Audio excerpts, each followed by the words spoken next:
Boulevard Oroño es una importante arteria de Rosario, distinguido por su valor arquitectónico. Allí, en una antigua casona considerada como patrimonio histórico, se asienta el Instituto Metropolitano de Urología.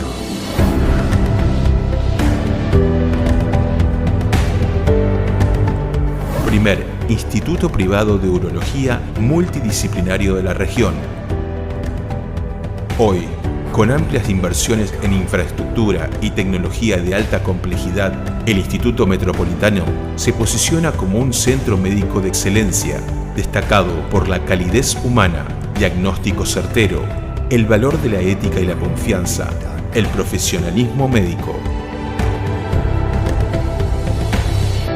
Bienvenidos al Instituto Metropolitano. Todas las soluciones urológicas en un solo lugar.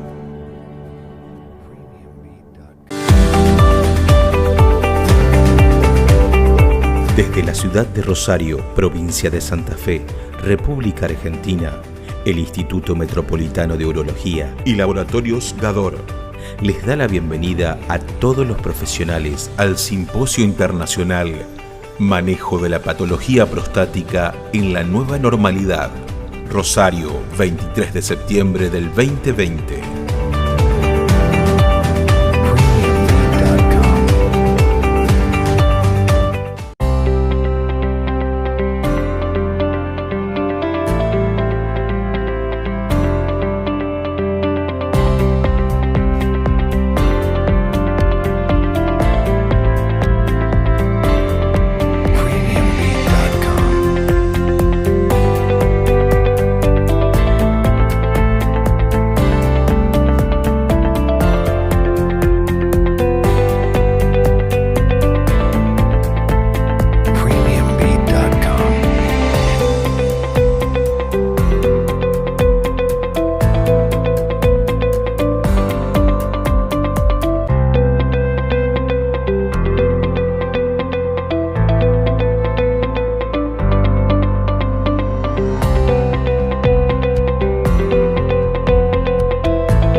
Buenas tardes, buenas noches para muchos y buenas más tardes para otros.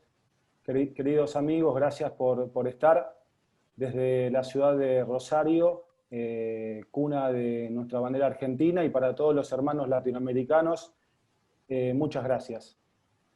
Hoy es un día muy especial porque la idea es tratar una patología frecuente, pero tratando de encararla desde una situación o desde un concepto distinto, y nos va a dar una conferencia muy rica, un gran amigo de todos nosotros, creo que debe ser uno de los profesores más queridos de Latinoamérica, que es Hernán Aponte, un hermano urólogo de toda la vida, que lamentablemente por esta situación de pandemia no tenemos la posibilidad de vernos en los congresos, pero bueno, gracias a Dios, esta situación de tecnología nos hace que esté lejos, pero que lo podamos tener cerca.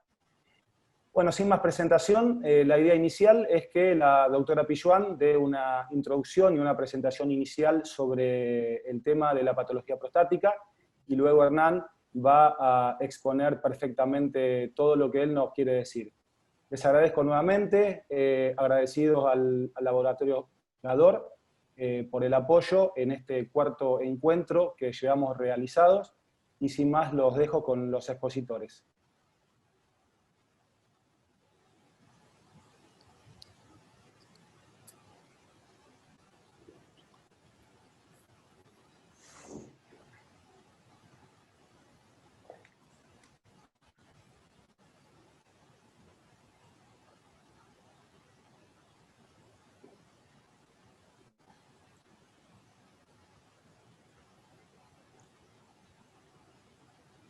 Quiero compartir pantalla.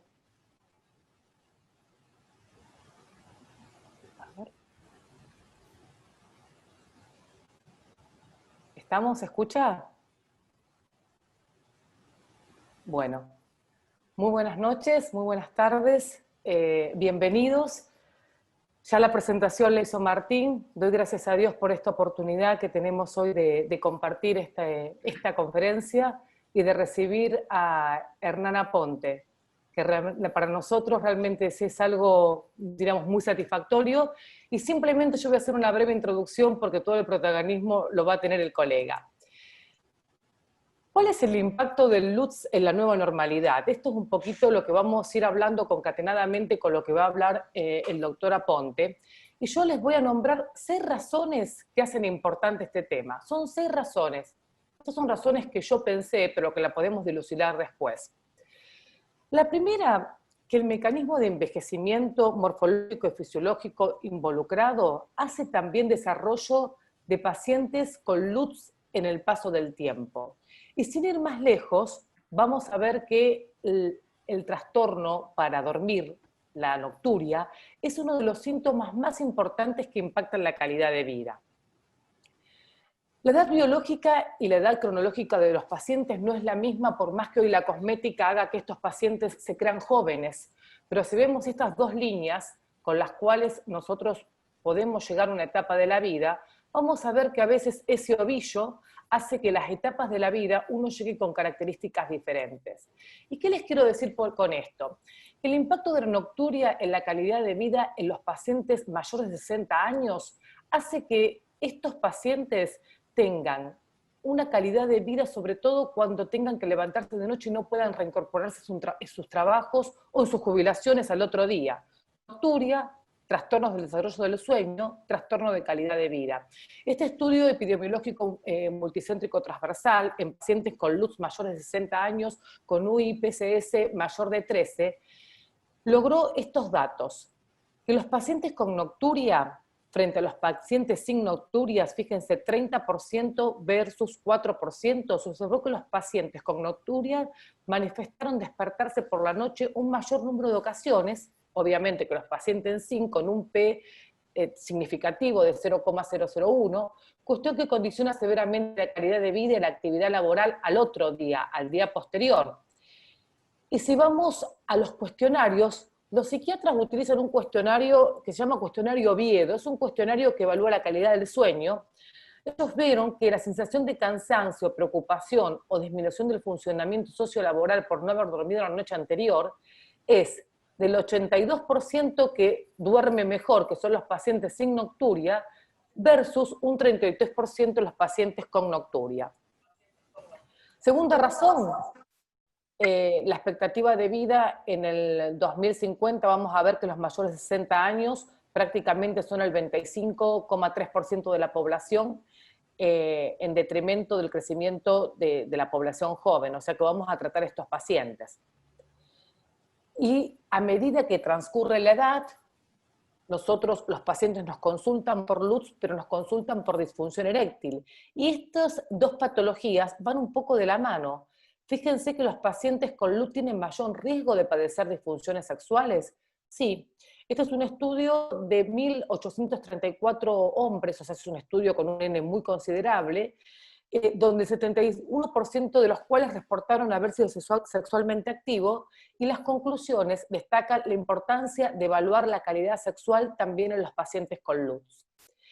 Y si vamos a este histograma, que tiene que ver con el trabajo anterior, que es muy interesante, esto está con gráficos en color negro, por eso se los digo así ligeramente.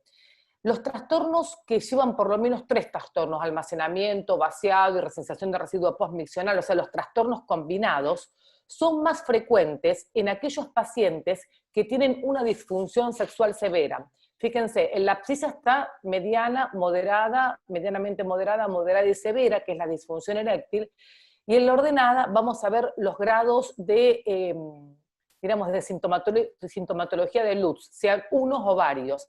Y este gráfico muestra que los 4 grupos con distinto grado de severidad de disfunción sexual, desde la leve a la moderada, a medida que aumenta esta severidad, aumentan los trastornos combinados de LUTS. Fíjense en las últimas 2 barras del histograma. La tercera razón es que es causalidad o casualidad. LUTS y HPV y disfunción sexual comparten el mismo grupo etario, pero no significa que sea algo lineal, sino que muchos pacientes con LUTS tienen mayor posibilidad de tener disfunción sexual y viceversa. Este estudio, esto fue en el encuentro interdisciplinario del grupo de medicina sexual que escribimos con muchos de los colegas que están escuchando en este momento, en el año 2010.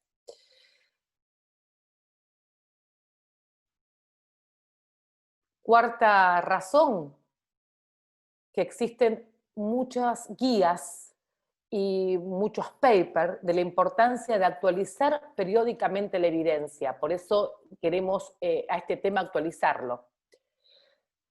Cuarta razón, los medicamentos. Los medicamentos hacen que hoy hay muchos medicamentos para los síntomas del tracto urinario inferior, pero muchos de estos medicamentos tienen efectos indeseables. Y vamos a ver que tenemos desde fitoterapia, alfa-bloqueantes, inhibidores de la 5-alfa reductasas, agonistas beta 3, pero que todos tienen pro y contras. Y si todos tienen pro y contra, vamos a ver cuáles son los ideales para cada paciente.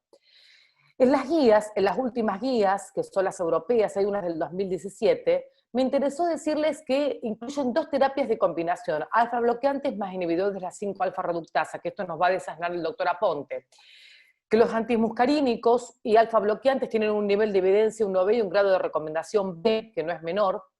Que los alfa bloqueantes deben administrarse primero en pacientes con HPV y síntomas de vejiga hiperactiva, y los antimuscarínicos deben combinarse cuando la monoterapia con alfa bloqueantes no es suficiente, con un nivel de evidencia 1, y que la Sociedad Europea de Urología establece, si vemos acá, establece que también se utilizan los agonistas beta 3 adrenérgicos en varones con síntomas del tracto urinario inferior moderados o severos, con fundamentalmente trastornos de síntomas de llenado. Saben que son de llenado, de vaciado. Y así también lo dicen muchas cartas a los lectores, que las cartas del director, donde inhibidores de la 5-alfa reductasa, sabemos que estos inhibidores tienen un tiempo para actuar, y siempre los tiempos son a veces hasta 2 años, o sea, tenemos que ser pacientes. ¿Cuándo vamos a medir la protusión prostática intravesical y cuál es la respuesta al tratamiento? Que estos son los pacientes que nunca podemos resolver, vamos a ver lo que dice el doctor respecto a esto. O cuál es la eficacia de los beta 3 en la vejiga hiperactiva que tenga que ver con la hiperplasia prostática benigna, que este es un trabajo muy interesante publicado en enero ahora del 2020. La quinta razón es que hay una discrepancia en algunos conceptos. Hay un artículo interesante publicado en el Journal de ahora, en el 2020, en agosto, desde ahora muy reciente, donde habla de la Torre de Babel en la discrepancia de los conceptos. Ustedes saben que la Torre de Babel es una historia bíblica descrita en el Génesis, y que habla de la confusión que tenían con las lenguas. Bueno, la misma confusión, dice este paper, hay en algunos conceptos. ¿Por qué?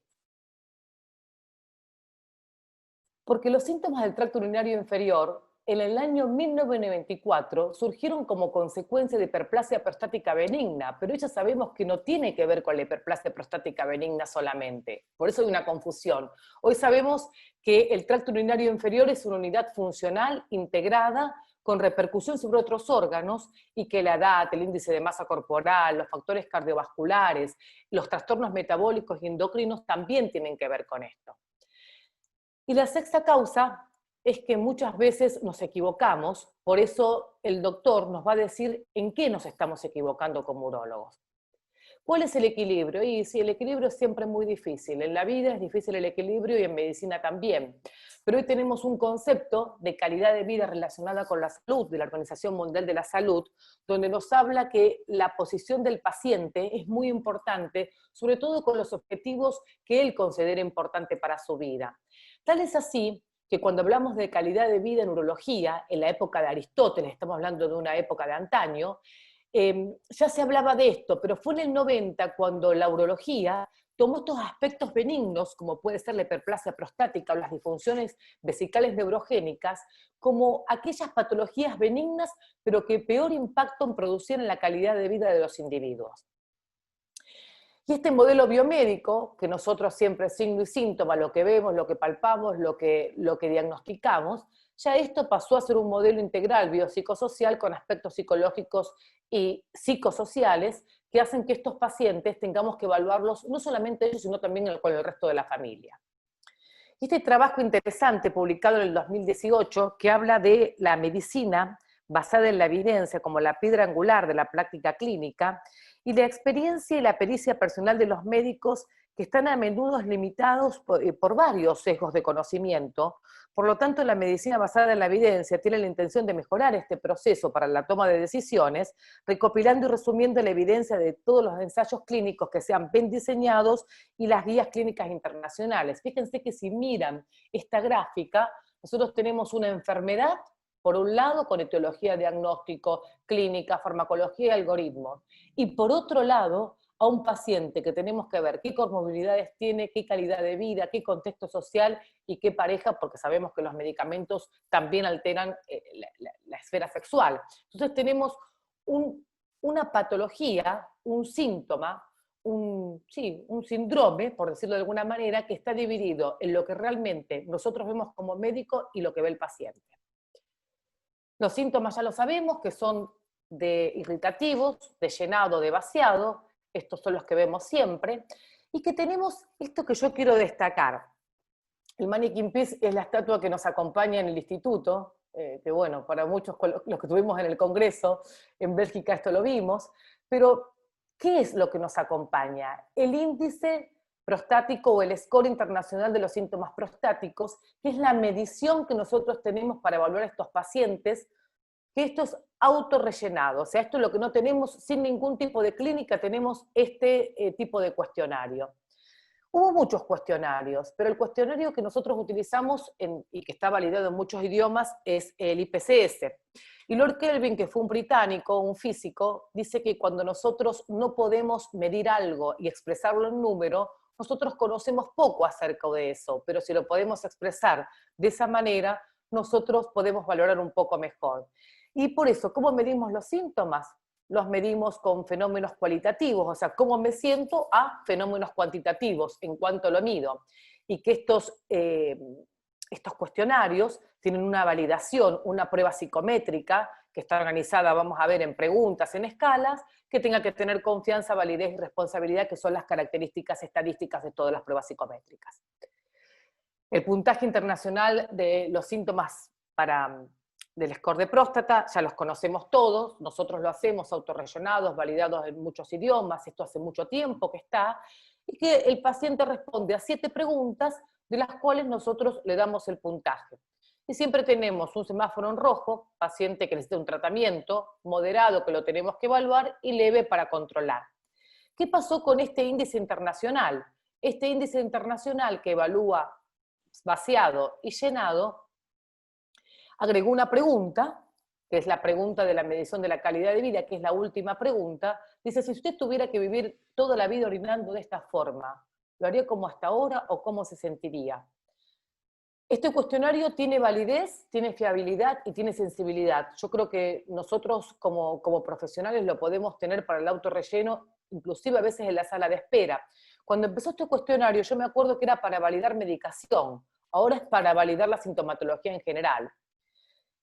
Y con esto quiero terminar, que los varones que tienen síntomas del tracto urinario inferior, hasta hace un tiempo, en 1948, por eso les decía de la Torre de Babel, los asociábamos ¿con qué? Con HPV, hiperplasia prostática benigna. Esta es una guía del 2017. Pero hoy sabemos que ya no es eso, que es vejiga hiperactiva sin hiperplasia prostática benigna, que vamos a seguir otro tipo de algoritmo.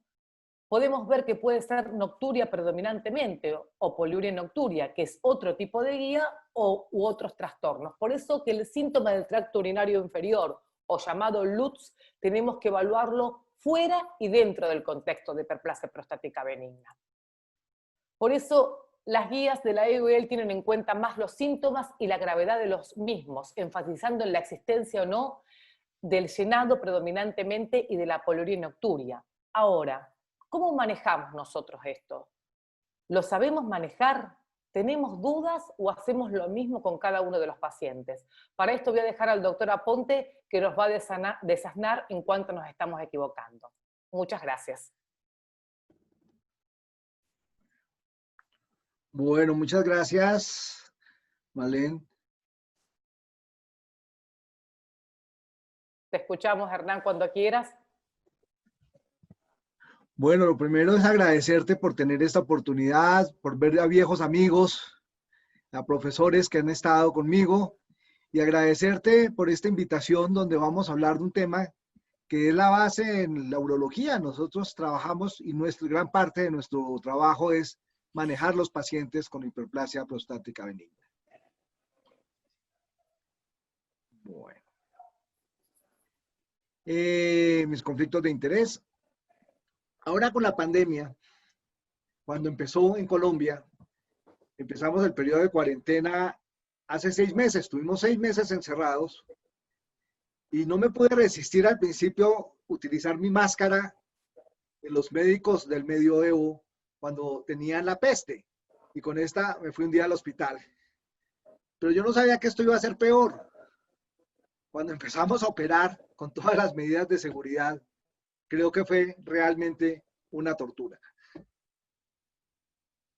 Y durante esta pandemia me llamó la atención y es que los pacientes con prostatismo, con hiperplasia prostática benigna, no fueron considerados esenciales.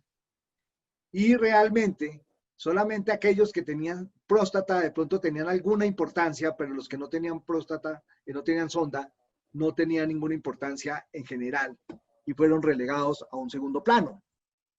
Yo hice una revisión en estos 6 meses de la pandemia, cuántos pacientes operamos, y comparado con el mismo periodo del año pasado, estamos operando 1/3 de los pacientes. Nosotros acabamos de presentar un trabajo del impacto de los primeros 3 meses de la pandemia en nuestro hospital, y nos llamó la atención que si bien la parte de la cirugía electiva disminuyó, como creo que disminuyó, las urgencias se mantuvieron. Tuvimos casi el mismo número de pacientes de urgencias, incluso en algunos meses que fue más que comparado con el año anterior. Y entre estos pacientes, el 8% fueron retenciones urinarias. Nos llamó también la atención que los pacientes que estuvimos viendo fueron pacientes mucho más severos, mucho más complicados. Con decirle que si yo en el año 19 tuvimos en el hospital 5 pacientes con pielonefritis enfisematosas, curiosamente en el periodo de la pandemia de 3 meses tuvimos 6 pacientes con este proceso, es decir, pacientes más graves, y lo que estamos viendo es que los pacientes no se controlaron, las enfermedades de base aumentaron y todo esto hace que sean más severas las urgencias que estamos viendo. Esto en Colombia se llama un yipao. Hay ciertas zonas del país, sobre todo en las zonas cafeteras, donde estos jet Willy son muy famosos y se utilizan para cargar los bananos, los plátanos, el café. Y donde le cuelgan de todo, a mí me recuerda que así es la urología. ¿Por qué? Porque resulta que en la urología, cualquier instrumento que salga, cualquier aparato nos lo meten y nosotros cándidamente lo utilizamos. Y sobre todo en hiperplasia prostática benigna ha habido de todo lo que ustedes quieran. Hemos comprado máquinas de hipertermia, de láser de todos los colores. Ahorita el robot, estamos viendo nuevos instrumentos. Y lo que más me llama la atención es que todos estos instrumentos, todos estos nuevos métodos de tratamiento, así no tengan la experiencia y no se hayan demostrado que funcionan, ya las guías los han introducido y les han colocado un lugar. Y podemos ver que, por ejemplo, en la guía europea, todos estos han salido así tengan una base científica débil y que muchos incluso estén en investigación, han sido incluidos en las guías. Yo no sé si esto es un gran...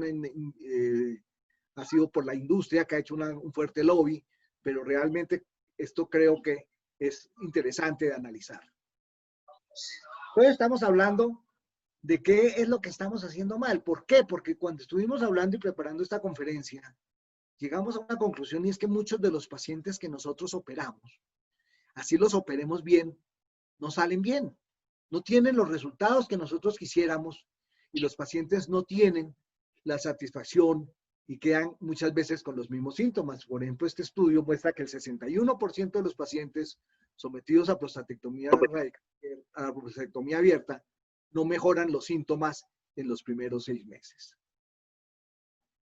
Y me recordó este artículo que salió cuando empezó el tratamiento médico.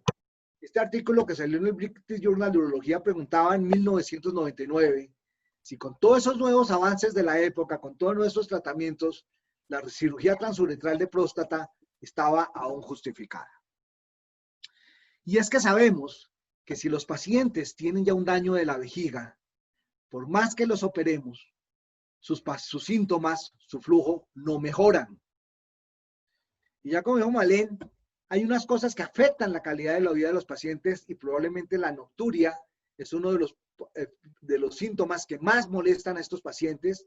También afecta la ansiedad sobre el cáncer, el impacto en sus actividades diarias, su sexualidad. Pero a las mujeres, a las compañeras de nuestros pacientes, ese disturbio del sueño también las afecta mucho. Y ellas tienen además otros temores, como el temor al cáncer, como el temor a la cirugía, su deterioro en la vida sexual y su impacto en la vida social. Y esto se aprovecha de una cosa que es muy normal en nosotros, los hombres, el miedo a asistir al urólogo, el miedo al tacto rectal, el miedo a la cirugía. Ya sabemos que los hombres nos morimos 7 años antes que las mujeres y esa es parte porque no consultamos. El 80% de las consultas de nuestros pacientes, ellos van a la consulta porque la esposa o la hija le saca la cita. Y eso concluyó, estuvo de acuerdo al mismo tiempo con la aparición de todos estos medicamentos para el manejo de la hiperplasia prostática benigna. Entonces yo les pongo un ejemplo. Este paciente de 56 años, con unos síntomas de 2 años de evolución, pueden haber ahí su IPSS y tiene un residuo postmiccional de 100 con un índice de función sexual alterado. O este otro paciente de 76 años que está asintomático, que tiene una próstata para 20 gramos con un IPS de 14, con un residuo postmiccional de 250, con un índice de función sexual de 20. O este otro paciente de 52 años, con 5 años de evolución de su prostatismo, con una próstata de 80 gramos, con un IPSS de 20 y un residuo postmiccional de 40. ¿Qué hacemos con estos pacientes? ¿A todos los manejamos igual?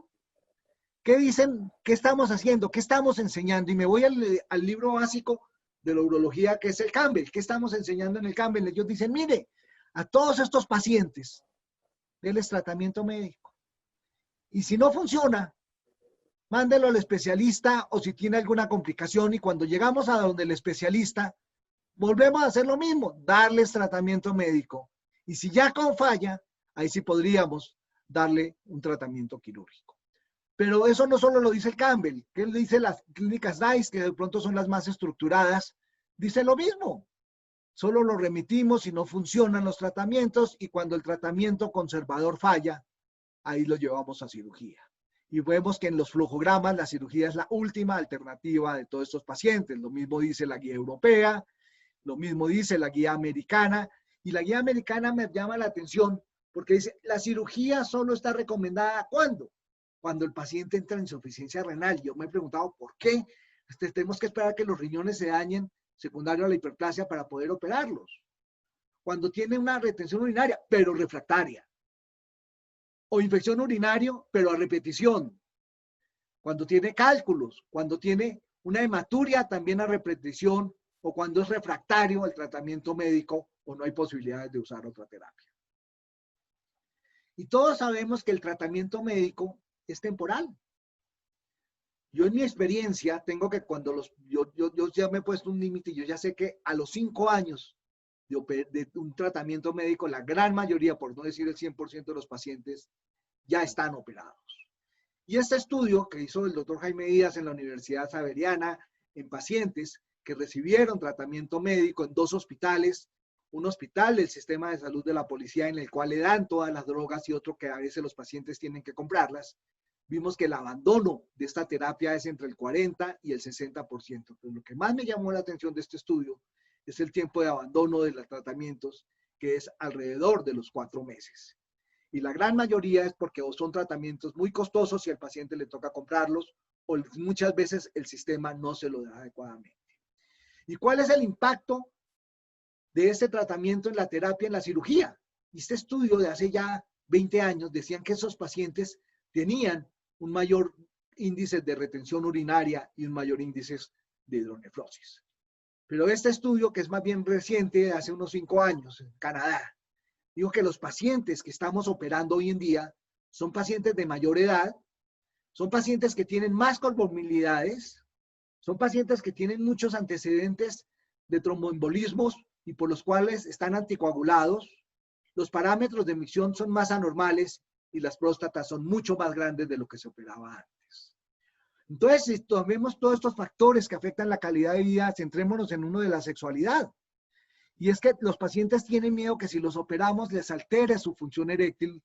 Y ya los estudios dicen que la resección transuretral o la prostatectomía abierta benigna, las adenomectomías, no me alteran la erección, pero sí me alteran la eyaculación.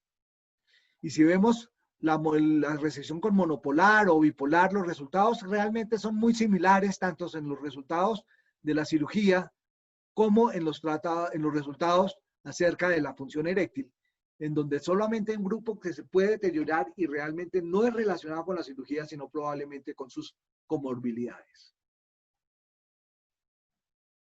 El doctor Acuña, uno de nuestros maestros, hizo hace unos años en su consultorio una encuesta con los pacientes que habían sido operados de próstata y llevaban por lo menos un año, que tenían una actividad sexual y que se les había advertido en el preoperatorio sobre la posibilidad de la eyaculación retrógrada. Y encontró que en la resección transuretral el 80% tenían eyaculación retrógrada, pero la mitad de los pacientes les consideraban que este era un problema indiferente y para las parejas el 70% de esos pacientes ese problema no les era importante. ¿Qué pasa con la retención urinaria? ¿Qué pasa con la uropatía obstructiva? Esto se vio que ha aumentado en los pacientes que estamos operando. Nosotros hicimos un trabajo hace unos años, cogimos los pacientes que estábamos operando de hiperplasia prostática benigna y les medimos la creatinina y, oh sorpresa, el 14% de nuestros pacientes tenía la creatinina alterada. Y eso me llamó la atención porque para esa época salieron las guías americanas y las guías americanas decían no le pidan creatinina, es un examen opcional, porque ellos basados en un estudio que hicieron en Filadelfia y 1000 y pico de pacientes, ninguno tenía alterada la creatinina. En nuestros países es diferente. Y de estos pacientes que en nuestro estudio tenía alterada la creatinina, en el 7% no tenía ningún factor asociado, probablemente era secundario solamente a su hiperplasia prostática benigna. ¿Y qué pasa con el funcionamiento de la vejiga? Con esa trabeculación que nosotros vemos, sabemos que si los pacientes no los mejoramos o no los operamos, los dejamos en observación, la gran mayoría van a terminar empeorando los síntomas. Sin embargo, sabemos que la historia natural de los pacientes con hiperplasia prostática depende del funcionamiento vesical.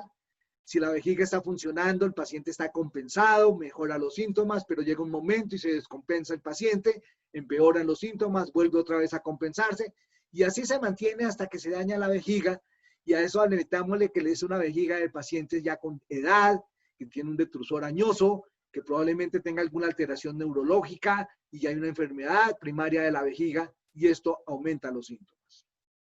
Me vuelvo al Campbell. El Campbell nos dice, es decir, lo que sabemos desde que somos reunos, es que esas trabéculas exponen un incremento del colágeno del detrusor, y que la vejiga, ¿cómo reacciona? Pues lo primero que hace ante esa obstrucción es hipertrofiarse. Ese músculo se hipertrofia y eso produce una serie de cambios celulares, intracelulares en ese músculo que va a llevar a una inestabilidad del detrusor, lo que llamamos una vejiga miógena, se daña esa contractibilidad y sabemos que esos pacientes con ese detrusor hiperactivo después se vuelve hipoactivo y puede llegar a un detrusor arrefléxico. Y nos dicen las guías, oye, que la urodinamia puede detectar, ese paciente puede detectar y hasta el 61% de los pacientes pueden tener una vejiga hiperactiva, pero el 40% pueden tener un detrusor hipoactivo. Y también los estudios nos han demostrado que ya una vez dañada esa contractibilidad, así operemos los pacientes, probablemente esa contractibilidad no mejora. Este estudio del doctor Gutiérrez, hace también unos años, me pareció muy interesante, porque ellos cogieron los pacientes que operaron y les hicieron a los 6 meses una urodinamia. ¿Y qué encontraron? Que los mejores resultados en los pacientes eran aquellos que tenían síntomas menos de 36 meses y que tenían una obstrucción moderada en la escala de Schaeffer no mayor de 3. Los que tenían mayor tiempo y mayor obstrucción, los resultados no eran satisfactorios. Entonces, ¿cómo vamos a manejar estos pacientes? Este estudio de Tuaro nos dice, oye, ¿qué hacen los urólogos cuando les llega un paciente con un prostatismo? Pues es muy interesante porque realmente creo que todos hacemos lo mismo. Miramos el área suprapúbica para ver que no vaya a haber retención, le hacemos un tacto rectal, le pedimos un parcial de orina y la gran mayoría le piden una uroflojometría. Después viene la creatinina, el PSA que estamos también pidiéndolo de rutina, pero estudios urodinámicos no es lo usual, no es lo que normalmente pedimos. Hablamos del IPSS, las guías nos dicen, hay que hacer el IPSS, eso sirve para objetivizar, pero ¿realmente sirve?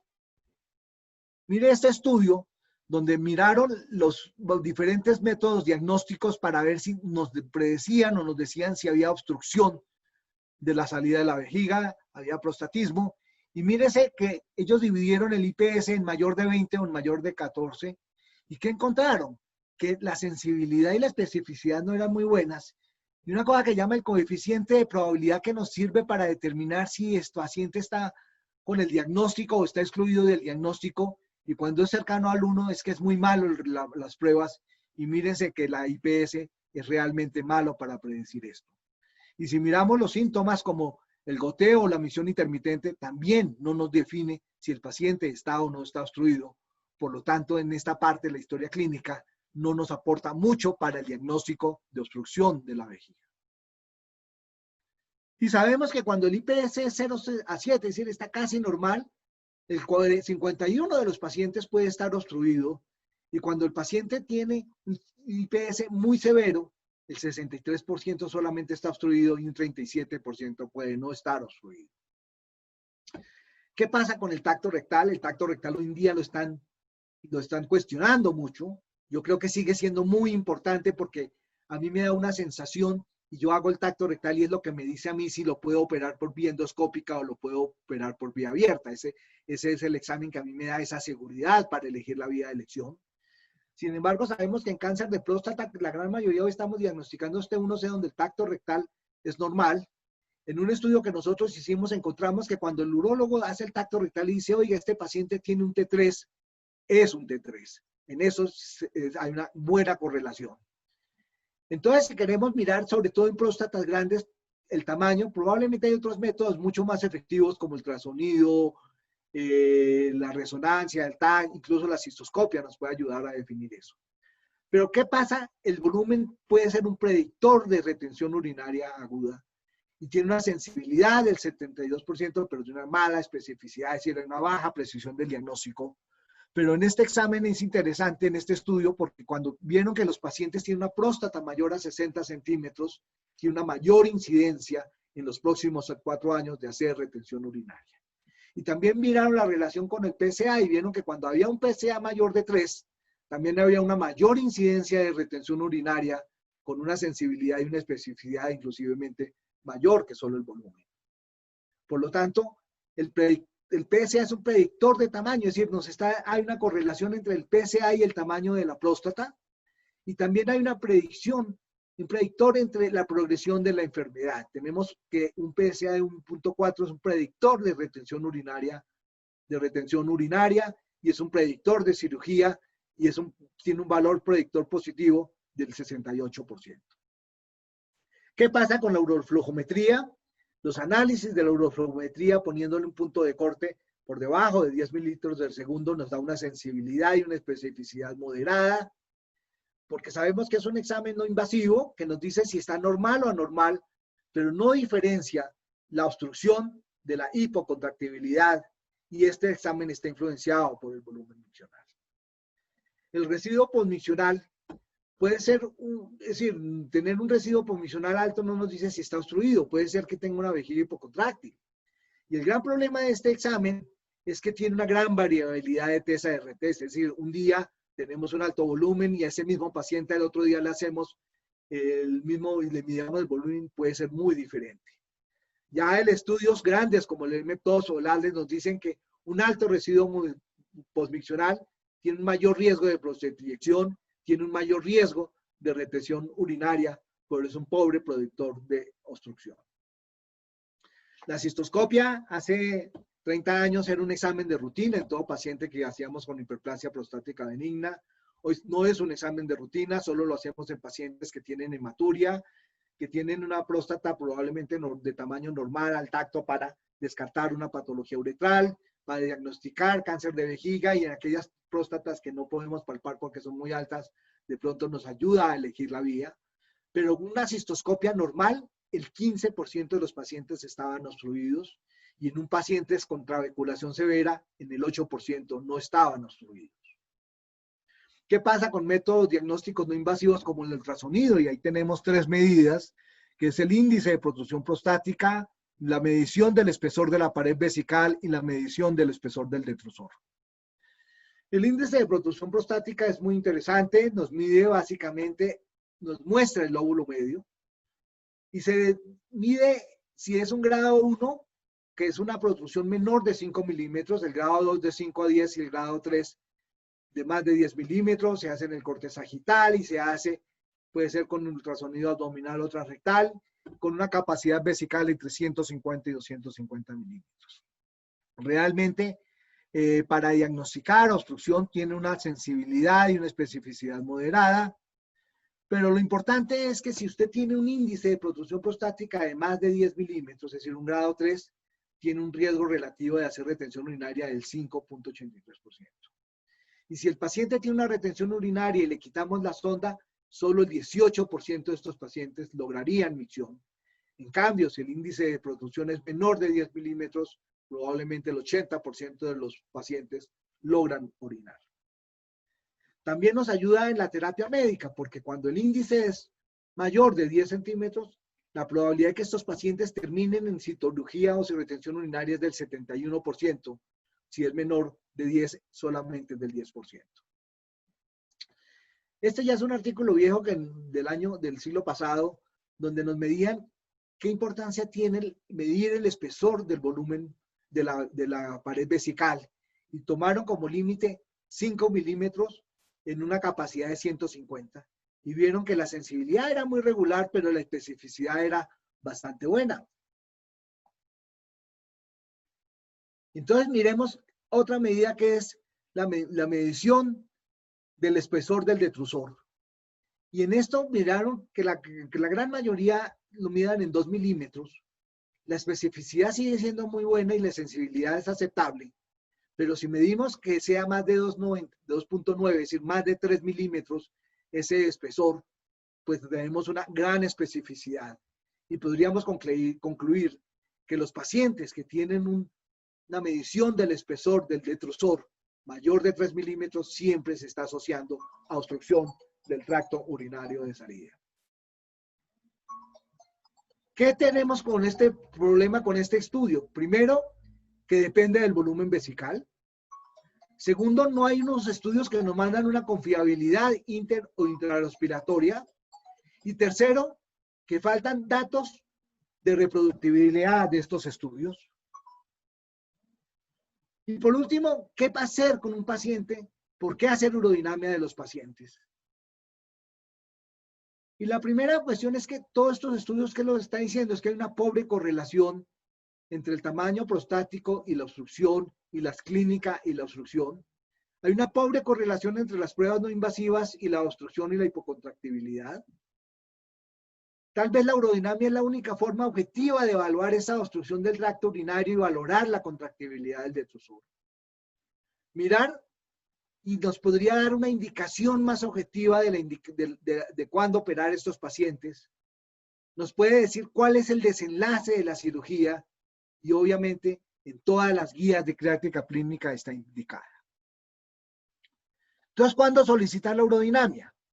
Las guías que nos dicen, oiga, la urodinamia nos puede identificar esa hiperactividad del detrusor, y ellos la encontraron en el 61% de los pacientes. Entonces, esos pacientes que tienen clínicas como de urgencia urinaria, incontinencia de urgencia, polaquiuria, nocturia, nos pueden estar dando de forma indirecta, diciéndonos que esta paciente tiene un detrusor hiperactivo.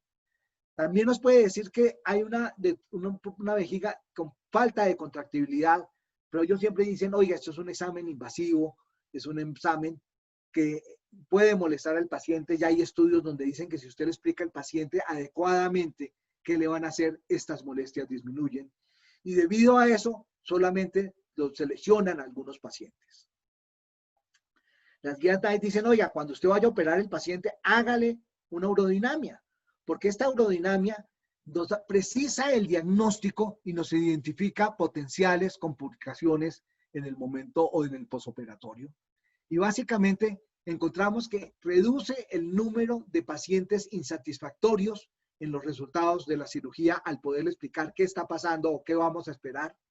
Y el 30% de los pacientes al que hacemos urodinamia de pronto entendemos que no deben ser operados.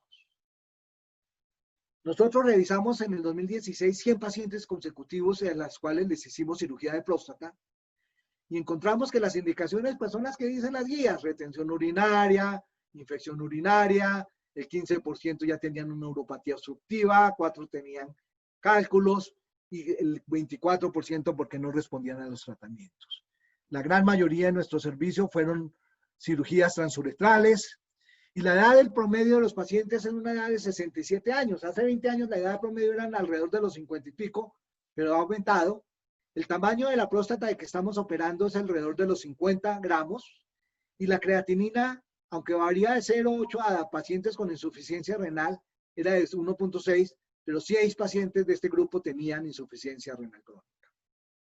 Entonces quisimos ver a cuánto les hicimos urodinamias y encontramos que en el 62% habían los datos de la urodinamia en la historia clínica.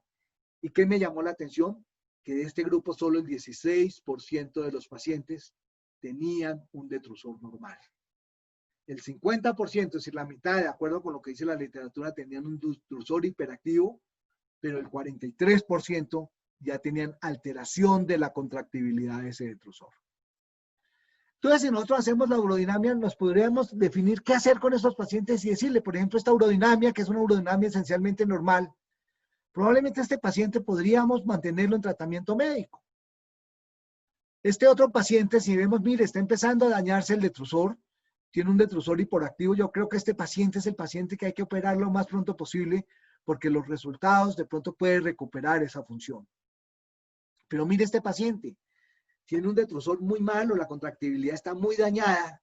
Este es el paciente que cuando operamos, nosotros decimos, uy, de pronto no me va a orinar, de pronto va a quedar con sonda y le advertimos de una vez al paciente. Ya el paciente sabe que si no orina y se demora en orinar estos pacientes, no es porque la cirugía quedó mal hecha, sino porque su vejiga estaba dañada. Pero tenemos este otro grupo de pacientes donde tiene una vejiga hiperactiva. Entonces nosotros podemos decirle, oiga, señor, usted de pronto después de la cirugía va a tener urgencia urinaria y de pronto va a tener incontinencia de urgencia. Entonces ya estamos previendo estos desenlaces y eso hace que los pacientes, su satisfacción no sea y sus expectativas sean más reales de lo que ya tenemos. Entonces, ¿cuál es la indicación de la urodinamia? Pues un paciente que va a ser llevado a la cirugía y tradicionalmente nos decían las guías, oiga, se le hace a los pacientes que tienen retención urinaria, a los pacientes diabéticos, a los pacientes que tienen enfermedades neurológicas, los pacientes muy jóvenes que vamos a operar o los mayores de 80 o los que tienen un flujo máximo mayor de 10 mililitros por segundo. Sin embargo, hoy en día, ¿qué ha pasado? Hoy en día estamos diciendo, oiga, hay una indicación y es que los que no responden al tratamiento médico debemos hacerle urodinamia, es decir, a todos los pacientes antes de cirugía. Pero yo me hago una pregunta. ¿Será que también deben hacérsele a los pacientes que les vamos a iniciar un tratamiento médico? Lo cierto es que la urodinamia nos está diciendo y nos está cambiando el objetivo del tratamiento de los pacientes. Hoy el paciente no es probablemente mejorar la calidad de vida solamente, sino preservar la función vesical. ¿Y qué nos puede ayudar a decir? Entonces, ¿cómo identificamos esa progresión de la enfermedad? ¿Cómo identificamos esos pacientes que van a llegar a retención urinaria y que van a llegar a cirugía? Sabemos que hay una pobre correlación clínica en la obstrucción y la hipocontractibilidad, pero pacientes con alto residuo postvisional, pacientes con próstata grandes, mayores de 60 gramos, pacientes que tengan un PSA mayor de 3 nanogramos o probablemente bajemos el corte a 1.4, pacientes con un índice de protrusión prostática mayor de 10 milímetros, es decir, grado 3, o que la medición del espesor del detrusor sea mayor de 2 milímetros o de la pared vesical de más de 5 milímetros, van a ser pacientes que van a progresar en la retención urinaria. Y en esto la urodinamia nos va a ayudar a identificar mejor esos pacientes. Entonces yo quisiera que las guías no me dijeran cuándo operar los pacientes. Yo quisiera que las guías me dijeran cuándo los pacientes pueden recibir tratamiento médico, y ninguna me dice, porque me lo dicen, inicie siempre con eso. No, yo quisiera identificar ese grupo de pacientes para preservar esa función vesical. Y tal vez la urodinamia es el examen que más nos va a definir. Y si yo tengo un paciente con un detrusor estable, con una contractibilidad normal y con un bajo residuo postmiccional, probablemente sea el paciente ideal para iniciarle el tratamiento médico. También probablemente pacientes jóvenes que sean mantener su eyaculación con objetivo de fertilidad, deberíamos darles tratamiento médico. Pacientes con un bajo índice de protrusión prostática, porque si la lóbulo medio, el tratamiento médico es grande, el tratamiento médico no les va a servir. Pacientes cuya vejiga no se ha dañado, no está hipertrófica, o pacientes cuyo próstata no es muy grande y un PSA menor de 3 nanogramos por decilitros. Y los pacientes que no desean operarse probablemente van a ser el grupo de pacientes a los cuales deberíamos iniciar el tratamiento médico. ¿Qué estamos cambiando? Yo creo que debemos cambiar muchas cosas. Debemos cambiar el enfoque con que atendemos los pacientes con síntomas de Lutz. ¿Por qué? Porque hoy el objetivo es preservar esa función vesical. ¿Y cómo preservamos esa función vesical? Probablemente deberíamos hacerle a todos los pacientes urodinamia, ya que es el gol estándar en la selección de estos pacientes. Pacientes con vejigas normales, probablemente vamos para tratamiento médico, pero si ya se me está dañando la vejiga, probablemente deberíamos operarlos. Y en este grupo de pacientes también la medición del índice de protrusión prostática, la medición del grosor del detrusor, el tamaño, el PSA y la valoración de residuo nos pueden ayudar a tomar esta decisión. Y aquí es algo importante. Yo creo que los urólogos vamos a tener que empezar a manejar o seguir manejando la ecografía prostática. La ecografía debe pasar a nuestras manos, porque la mayoría de los radiólogos ni nos miden el índice de protrusión prostática, ni nos miden el grosor del detrusor, ni nos miden el residuo postmiccional. Y estos son elementos que nos pueden ayudar a tomar una decisión en nuestros pacientes. Y esto nos va a llevar a seleccionar adecuadamente al paciente que va a recibir tratamiento médico. Y nos va a precisar cuándo intervenir, porque creo que lo que estamos haciendo es que estamos interviniendo a nuestros pacientes, operándolos ya muy tarde, cuando ese detrusor se ha dañado, y por eso la insatisfacción de nuestros pacientes. Entonces, tal vez el mensaje es que deberíamos operar más tempranamente a los pacientes y no esperar que la vejiga se dañe. Seguimos en pandemia.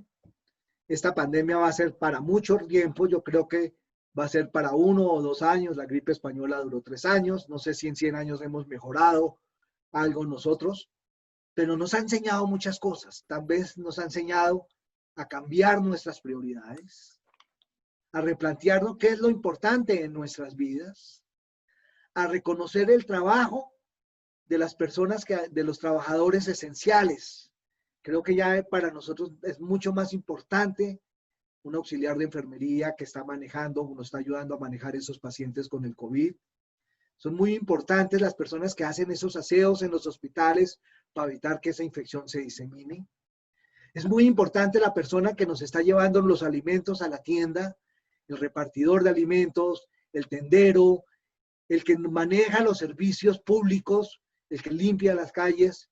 Son personas que hoy antes no le reconocíamos esa importancia en nuestras vidas, y hoy estamos a esos trabajadores esenciales reconociéndoles nuestra importancia, a pesar de que nuestros gobiernos aún no lo reconocen. Y tal vez lo más importante es que entendimos que si alguien se enferma, un grupo se enferma, nos podemos enfermar todos. Si alguien se muere, nos podemos morir todos, porque probablemente todos estamos unidos en un destino común. Bueno, muchas gracias, muy amables por su atención, y no sé, Marlene, si hay alguna pregunta al respecto. Bueno, primero, Hernán, quiero felicitarte. Los conceptos más que claros en el chat están poniendo un montón de cosas, se reafirmaron conceptos y todo. Primero, Pero quiero agradecerte por el final que diste, porque después de todo estas son oportunidades para compartir con colegas y que creo que el reconocimiento en este momento que estamos viviendo para las personas de la salud es importante. Uno vive siempre en la vorágine para llegar a objetivos que cuando te frenan de golpe como ahora, que en forma arrolladora, no pensamos un montón de cosas. Tu última reflexión me hizo cambiar el tema de las preguntas para decirte que me gustó mucho, ante todo. Bueno, acá ponen muy buenas reflexiones, doctor Aponte, las últimas. Bueno, Hernán, felicitaciones, muy claro. Más que claro, había conceptos como el de la urodinamia que nadie quiere hablar al momento de los síntomas del tracto urinario inferior, de la hiperplasia prostática, porque quedó muy claro el tema de cuándo pedís la urodinamia, porque a veces las guías no lo dicen tan así, pero más que las guías nosotros necesitamos la práctica. Hay una pregunta que tiene que ver con esto que dice, que la pregunta Martín dice, hoy la mayoría realiza RTU bipolar por plasma independientemente del tamaño, y estos pacientes quedan muchas veces, nosotros lo vemos, con síntomas irritativos. ¿Tenés experiencia? Sí, la tenés. ¿Se relaciona con la energía usada? ¿O será que estos pacientes ahora, yo le agrego a esta pregunta, no le estamos pidiendo urodinamia previa? Porque a veces no lo hacemos nosotros de rutina. Yo creo que eso es importante, hacer el diagnóstico preciso antes, porque sí le estamos echando muchas veces, y muchas veces la causa sí es el exceso de energía, sobre todo en los pacientes que estamos utilizando el láser, muchas veces quedan con muchos síntomas irritativos por el exceso de energía que se está utilizando. Pero si no tenemos la urodinamia previa, ¿cómo podemos saber cómo estaban antes de operar? Y por eso yo creo que es un examen que cada vez se va a volver más útil, sobre todo para nuestra protección y para nuestros resultados, porque si encontramos que el 60% ya tienen síntomas irritativos y que muchos, y el 40% tienen síntomas o tienen una vejiga hiperactiva que de pronto no van a recuperarse, entonces tener esos claros, advertir al paciente que eso va a pasar, va a ser muy importante. Pero sí, muchos de estos síntomas irritativos pueden ser por el exceso de energía que se está utilizando. Por eso, a pesar del láser y a pesar que no es mejor que la cirugía, sino que aumenta más los costos, la RTU de próstata sigue siendo el gol estándar del tratamiento de estos pacientes. Bien. ¿Y lo acompañas con qué tipo? O sea, cuando ya, como decimos en Argentina, metimos la pata, que ya estos pacientes los has operado y bueno, evidentemente tenían algo que tenía que ver con el detrusor. ¿Cómo vos manejás a ese paciente? ¿Antimuscarínicos? O sea, ¿cómo lo manejás? Depende. ¿Le pedís urodinamia posterior? Si no lo hiciste como en este caso, porque evidentemente estos casos nos llegan a nosotros y a nosotros nos pasa. Aquí hay varias cosas que descartar y que empezar primero. Lo primero es pensar que este paciente no vaya a tener algún proceso obstructivo, que hizo una estrechez uretral o que hizo. Entonces estos pacientes siempre van a terminar con una cistoscopia posterior a la parte del tratamiento para mirar qué queda. Si ustedes han hecho cistoscopias en pacientes que operamos de próstata y vemos que el tejido necrótico no desaparece rápidamente, ese tejido necrótico, ese proceso irritativo en la celda prostática puede durar más de un mes.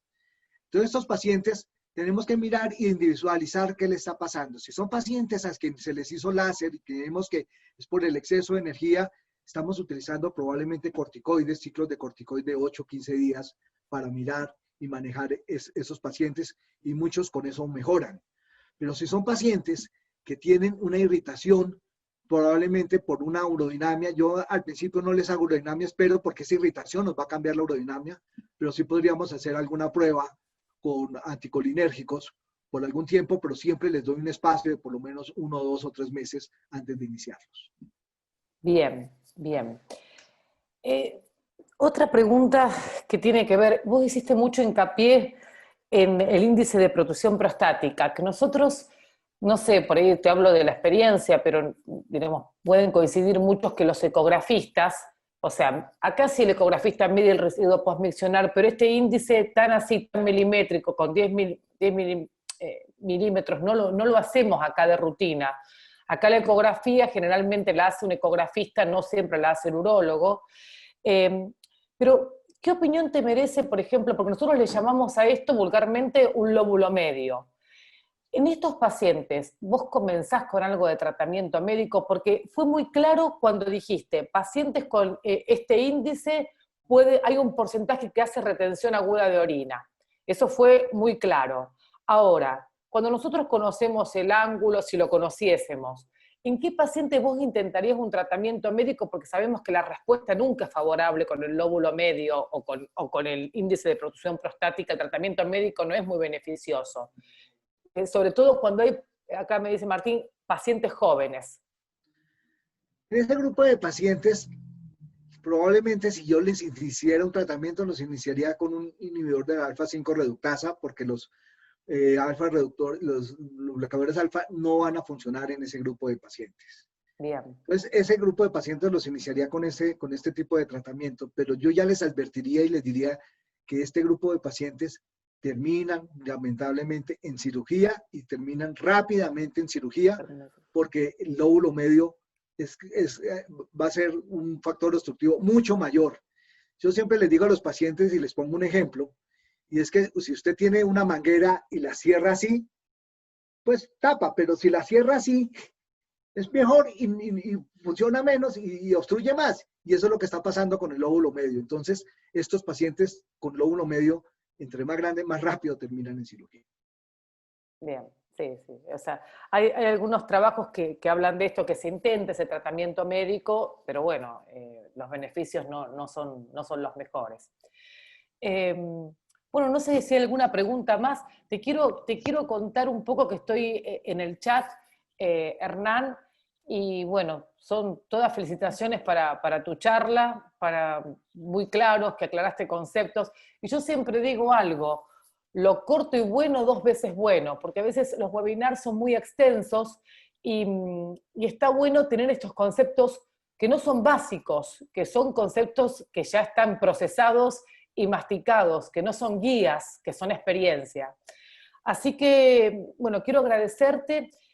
Quiero agradecer a los 86 conectados que estuvieron, llegamos a 86 conectados durante la reunión, que yo sé que hoy hay 3 reuniones al mismo tiempo, porque a veces esto pasa, y que realmente estamos acá premiando, acá me manda una manito el doctor Capielo, estamos realmente con mucha audiencia, y creo que esta patología es una patología que el que hace andro, el que hace uro, en algún momento a todos estos pacientes nos llega.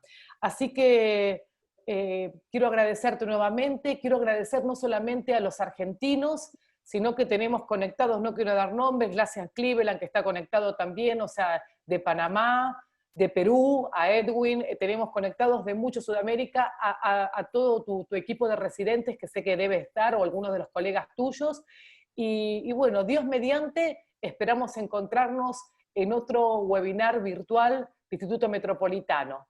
Gracias de corazón y siempre son bienvenidos. Cualquier pregunta que les queden, tienen un mail como para poder hacer preguntas, y el doctor Aponte me las va a contestar y yo se las paso a ustedes como su secretaria, por decirlo de alguna manera.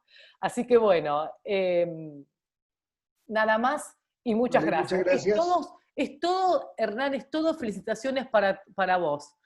Mire, acá ponen algo interesante, te lo quiero leer, dice, por fin un tema cotidiano, no tanto genética, no tanto, y mucha experiencia. Así que bueno, gracias Hernán, te dejo que puedas cerrar. Muchas gracias a ustedes, muchas gracias por su presencia, profesor López Laur, Edwin, muchas gracias por acompañarnos, y pues estamos pendientes y espero que todos se cuiden porque esto es para largo y creemos que pasar esta prueba unidos entre todos. Muchas gracias. Así sea. Muchas gracias. Hasta la próxima. Hasta la próxima.